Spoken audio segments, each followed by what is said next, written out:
Përshëndetje miq, unë jam Iliri dhe ju jeni në gjithçka rreth makinave. Nëse sapo keni marrë patentën ose po kërkoni makinën e parë, atëherë kjo video është për ju. Sot do t'ju prezantoj me modelet e lejuara për shoferët e rinj dhe do t'ju tregoj cilat ja vlejnë me të vërtet. Anët pozitive dhe anët negative për secilën prej tyre.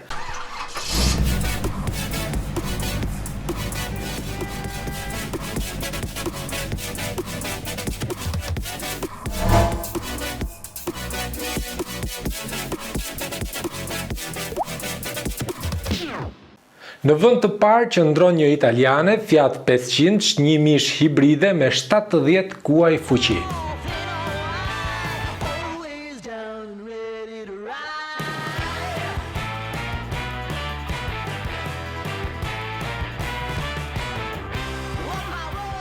Fiat 500 është makina perfekte për në qytet. Është shumë ekonomike, e lehtë për t'u parkuar dhe ideale për një shofer të ri si puna jote. Por motori është pak i dobët, sidomos në malore, dhe në hapësirat e brendshme është pak e kufizuar kjo makinë. Por është e shkëlqyer për përdorim ditor në qytet, por jo për udhëtime të gjata.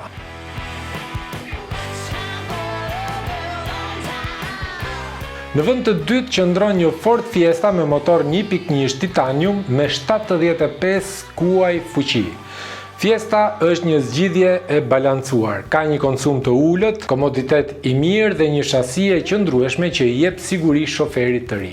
Ana negative cila është performancë e kufizuar dhe çmimi pak më i lartë se disa nga makinat e tjera, sidomos kur bëhet fjalë për pjesë të këmbimit. Por në përgjithësi është një nga makinat më të mira të kësaj liste.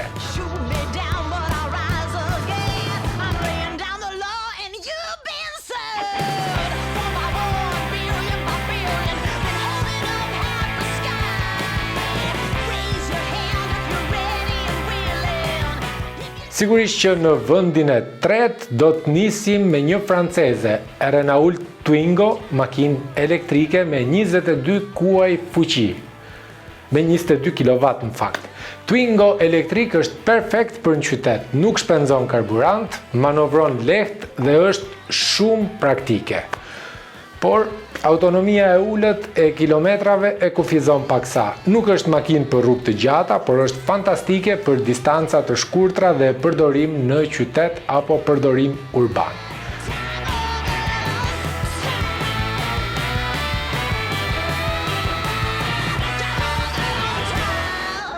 Në vend të katërt, sigurisht që mbetet përsëri një franceze, Citroën C3 1.2 PureTech me 83 kuaj fuqi.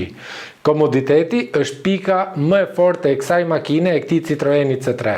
Është ekonomike, ka një motor të mjaftueshëm për lëvizje të përditshme, nga ana tjetër, motori PureTech është i njohur edhe për disa probleme me zinxhirin dhe materialin e brendshëm që është në nivele modeste. Një zgjidhje e mirë, por duhet kontrolluar mirë historiku i shërbimeve. Pra, nëse ka një libër shërbimi dhe makina është e përdorur, atëherë mund ta konsideroni këtë makinë.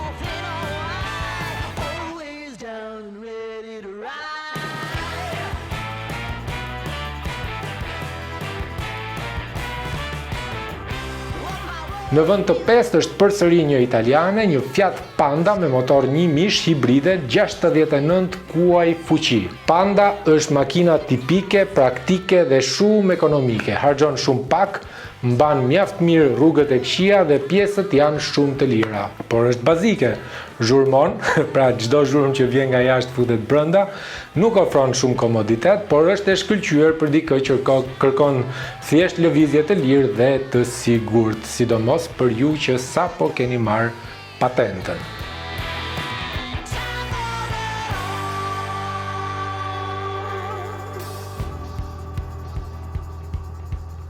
Në vend të gjashtë një Hyundai i20 1.2 MPI me 84 kuaj fuqi. Hyundai i20 është një nga makinat mund të them më të besueshme të kësaj liste, shpenzime të ulta, pajisje moderne dhe një motor i qëndrueshëm. Anët negative, cilat janë, është performanca e kufizuar. Makina është e ngarkuar, por gjithsesi mbetet një nga modelet më të sigurta për ju që jeni shofer të rinj, apo sapo keni marrë patentën.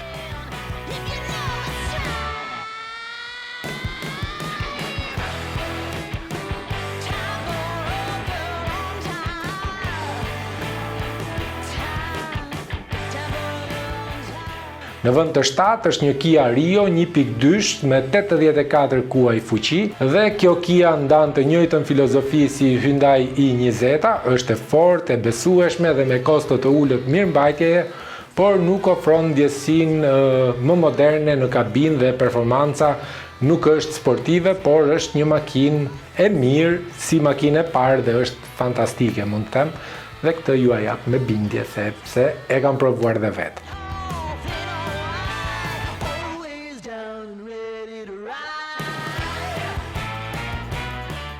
Në vend të 8 është përsëri një italiane, një Lancia Y me motor 1 mish hibrid me 70 kuaj fuqi. Lancia dallohet për dizajnin e bukur të brendshëm dhe ekonominë e lartë. Problemi kryesor është siguria jo shumë e lartë dhe motori modest që ka instaluar kjo makinë. E mirë për në qytet, por jo për rrugë të gjata apo për përdorim intensiv.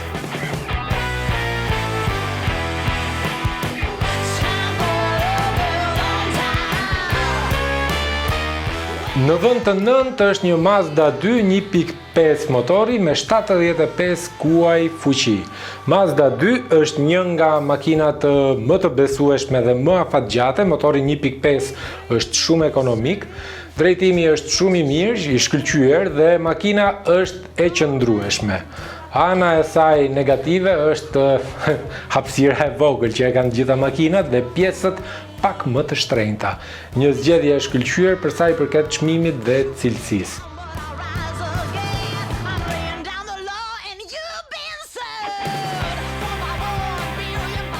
Në vend të 10 është një tjetër makinë e vogël, një Opel Corsa, motor 1.2 me 75 kuaj fuqi. Corsa është makina gjermane klasike për shoferët e rinj, ekonomike me pjesë të lira dhe shumë e lehtë dhe praktike për t'u parkuar dhe për t'u ngarë. Por motori është pak i dobët dhe disa vite kam patur probleme elektrike. Gjithsesi mbetet një zgjidhje shumë praktike.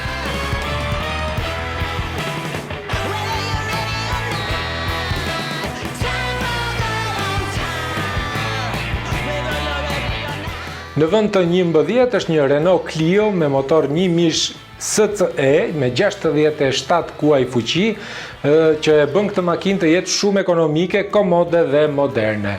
Në qytet shkëlqen, por në autostradë është pak e ngadalë dhe do në i shtyme nga mbrapa, sepse nuk ka fuqi për parakalime. Ideale ama është për përdorim në qytet, përdorim urban dhe gjithashtu për shoferët e rinj.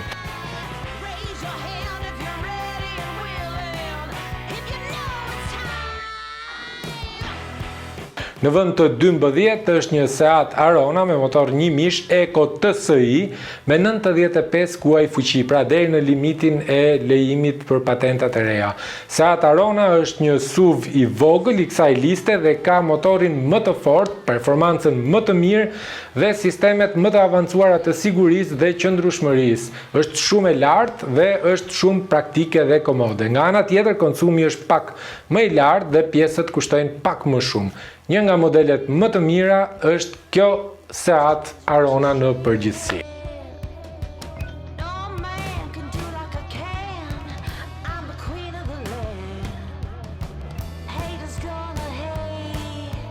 Në vend të 13 është një Toyota Aygo me motor 1 mish me 72 kuaj fuqi. Aygo është makina japoneze më ekonomike për t'u mbajtur. Është shumë e besueshme, ka kosto minimale dhe peshë shumë të lehtë, por është shumë e vogël. Zhurmon në autostradë dhe motori është modest. Shumë praktike për qytet, sidomos për t'u parkuar, pasi ja lejon edhe vogëlsia e saj.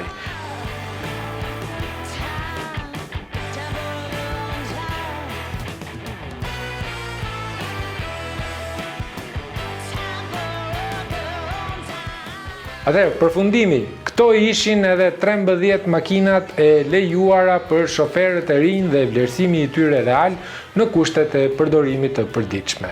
Sipas eksperiencës time, 3 zgjedhjet më të mira janë një Hyundai i20, që është koreane, për balans, dhe një Mazda 2 për cilësi afatgjat edhe për siguri dhe një Seat Arona për performancë dhe siguri. Për qytet, zgjedhjet ideale mund të jenë një Fiat 500, një Clio dhe një Toyota Aygo. Shkruani në koment cilën makinë do të zgjidhni ju dhe si gjithmonë unë jam Iliri dhe ju falenderoj që qëndruat me mua në gjithçka rreth makinave. Shihemi në videon e ardhshme dhe mos harroni të lini një koment për eksperiencën tuaj që keni me makinat. Faleminderit që më ndiqni.